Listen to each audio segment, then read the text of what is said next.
Good morning, turkey birds. Today I am chasing the threads on these bolts.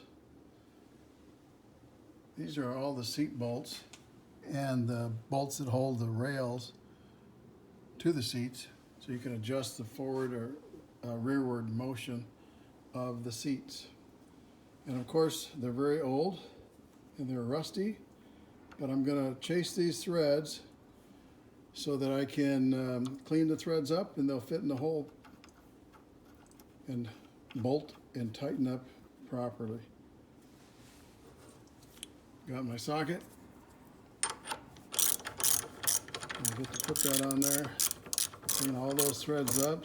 Saves me from buying brand new ones that are made in China, since these are made in America and they're 85 years old, but still good and still usable.